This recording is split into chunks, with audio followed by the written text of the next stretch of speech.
एक गांव में एक आर्यन नाम का चोर रहता था। वो चोर बचपन से ही अनाथ था। बचपन में ही उसके माँ बाप गुजर गए थे। वो अकेला ही रहता था। चोरी कर कर के उसने बहुत धन इकट्ठा कर लिया था। वो कभी पकड़ा नहीं जाता था। क्या जिंदगी है मेरी, कोई काम नहीं करना पड़ता। लोग तो बेकार में ही काम पर जाया करते हैं, मेहनत मजदूरी किया करते हैं, फिर भी मेरे जितना धन नहीं कमा सकते।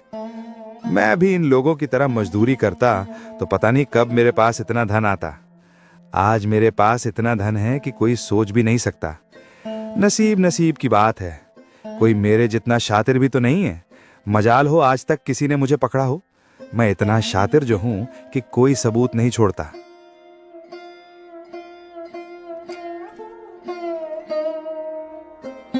अरे गीता, सुना है अगले हफ्ते तुम्हारी बेटी की शादी है। मुबारक हो। आखिर तुम्हारी बेटी की शादी तय हो ही गई। हाँ मीना, बहुत मुश्किल से शादी तय हुई है। तुम तो जानती हो मेरी बेटी अपाहिज है। न जाने कितने रिश्तों ने उसे ना ठुकराया हो, लेकिन आखिरकार भगवान ने हमारी सुन ही ली और उसका रिश्ता तय हो गया। अच्छा गीता, एक बात बताओ, लड़के वालों ने दहेज तो बहुत मांगा होगा। हाँ मीना, दहेज तो बहुत मांगा है, लेकिन क्या करें, एक यही तो रिश्ता है जिसने मेरी बेटी के लिए हाँ कहा है। उसकी शादी के लिए जमीन गिरवी रखी है। हाँ गीता, और कितने दिन बेटी को घर में बैठा कर रखोगी। और कर्ज का क्या है, आज न कल तो हो ही जाएगा। लेकिन ऐसा रिश्ता नहीं मिलेगा जो एक अपाहिज लड़की से शादी करने के लिए तैयार हुआ है।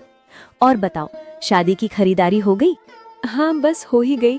आज गहने लेने गई थी, ले आई, अब घर ही जा रही थी।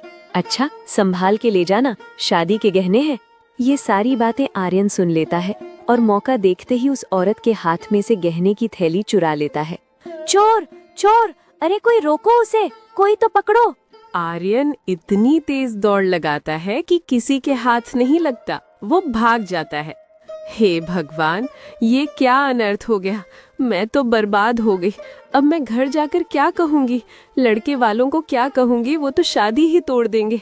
अब तो मेरी बेटी की शादी कभी नहीं होगी। जिसने भी मेरी बेटी के गहने चुराए हैं उसे मेरी बद्दुआ लगेगी। उसका कभी भला नहीं होगा, तड़प तड़प के मरेगा।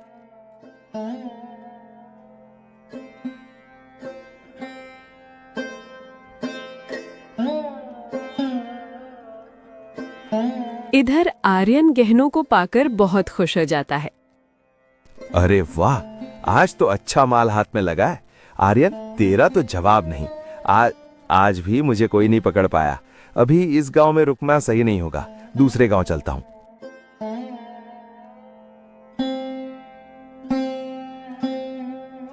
फिर आर्यन दूसरे गांव में जाकर रहने लगता।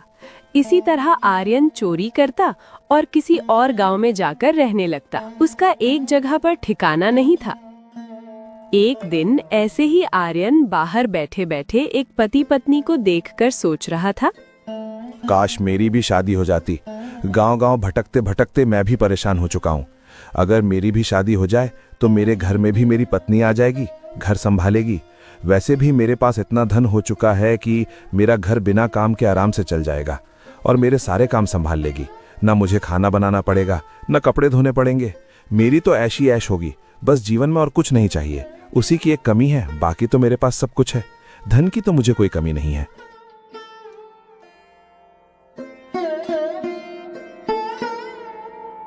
एक दिन आर्यन ऐसे ही गांव में घूम रहा होता है। तभी उसे एक महात्मा जी देखते हैं। वो उनसे जाकर पूछता है, नमस्कार बाबा, मुझे एक बात पूछनी थी। क्या आप मेरे बारे में बता सकते हो? हाँ, क्यों नहीं, पूछो, क्या पूछना चाहते हो? बाबा, मैं शादी करना चाहता हूँ। क्या आप मुझे बता सकते हैं मेरी शादी कब होगी? अच्छा, सुनना चाहते हो तो सुनो। जिस दिन तुझे फांसी होगी उसी दिन तुम्हारी शादी होगी। ये क्या कह रहे हो बाबा? मुझे फांसी क्यों होगी और फांसी के दिन मेरी शादी? कुछ समझकर बोलो, क्या बोल रहे हो? मूर्ख आदमी, मैं बिल्कुल सत्य कह रहा हूँ। मेरी भविष्यवाणी कभी खाली नहीं जाती। जो लिखा है वो होकर रहेगा। मैं तुम्हारे बारे में सब कुछ जानता हूँ। तुम एक चोर हो, बचपन से आज तक चोरी करते आए हो। तुमने न जाने कितने लोगों का दिल दुखाया है, कितने लोगों की मेहनत उनसे छीनी है। तुम्हें तुम्हारे कर्म का हिसाब चुकाना ही पड़ेगा। जो जैसा कर्म करता है उसे उसका वैसा ही फल भी मिलता है। भले ही आज तुम्हें लग रहा हो कि तुम्हें कोई नहीं पकड़ सकता, लेकिन तुम्हें तुम्हारे कर्म का फल एक दिन जरूर मिलेगा। तुम अपने कर्म से भाग नहीं सकते। आर्यन सोच में पड़ जाता है और डर भी जाता है। ये क्या? ये बाबा तो सच में अंतर्यामी है। इनको तो मेरे बारे में सब कुछ पता है। बाबा, अगर मैं चोरी ना करता तो क्या करता? मैं तो भूखा मर जाता ना। चोरी करना मुझे सबसे आसान काम लगा, इसीलिए मैंने वही काम चुना। फिर मुझे आदत सी हो गई।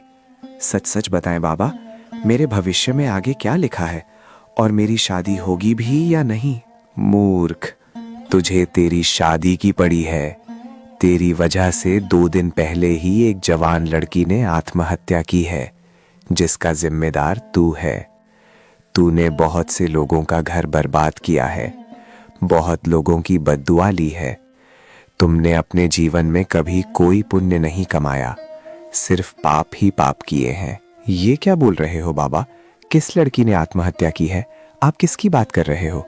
और मेरी वजह से क्यों? तूने पिछले हफ्ते जिस औरत से गहने चुराए थे, उस औरत की लड़की ने आत्महत्या कर ली। वो बेचारी एक अपाहिज लड़की थी। बड़ी मुश्किल से उसके माँ बाप ने उसका रिश्ता तय किया था। लड़के वालों ने रिश्ता ठुकरा दिया। अपने माँ बाप का दुख देख उस लड़की ने आत्महत्या कर ली। उसका कारण तू है। तुमने ही उस लड़की की हत्या की। मुझे माफ कर दीजिए बाबा, मुझे नहीं पता था ऐसा कुछ हो जाएगा। मैंने तो इस बारे में कभी सोचा भी नहीं। मैंने लोगों की कभी परवाह नहीं की। मैं बस चोरी करता था और उस गांव से दूसरे गांव जाया करता था।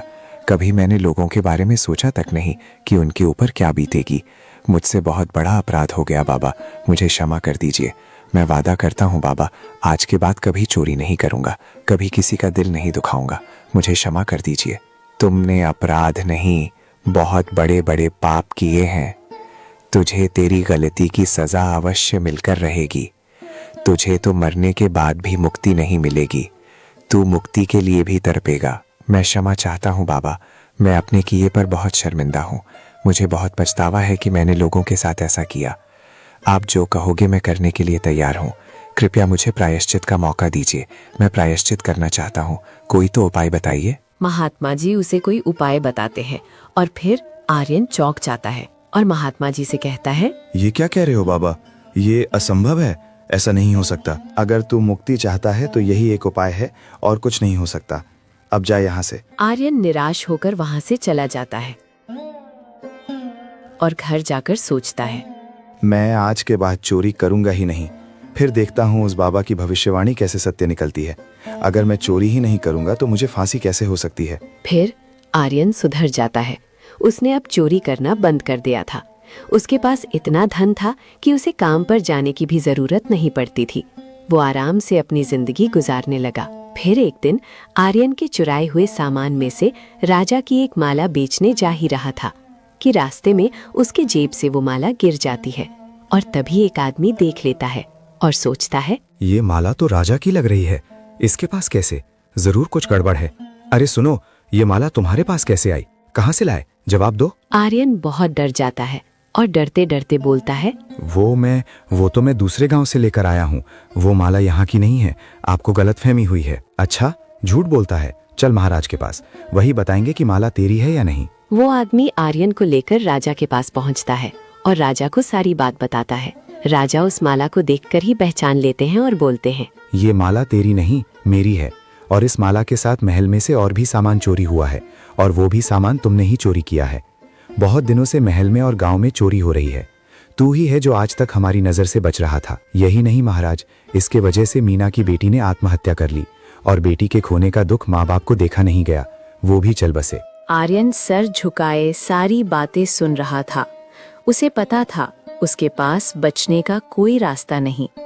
राजा को ये सुन बहुत गुस्सा आता है। इसे बंदी बनाकर कारागृह में डाल दो और कल सुबह होते ही इसे फांसी दे दो। इसके लिए यही सजा है। इसे जीने का कोई अधिकार नहीं। और तुम्हारी कोई आखिरी इच्छा हो तो बोल दो, हम उसे पूरा कर देंगे। कल सुबह होते ही तुम्हें फांसी दे दी जाएगी। मेरी आखिरी इच्छा यही है कि मैं आज की रात बंदी बनकर कारागृह में नहीं रहना चाहता। मैं खुली हवा में रहना चाहता हूँ। अच्छा, बहुत होशियार हो। ताकि तुम्हें भागने का मौका मिल जाए। बहुत हो गया, तुम अब बच नहीं सकते, लेकिन मरने वाले की आखिरी इच्छा हम जरूर पूरी करेंगे। तुम्हें खुली हवा में रहना है ना, तो ठीक है, लेकिन हमारे आदमी तुम्हारे साथ ही रहेंगे।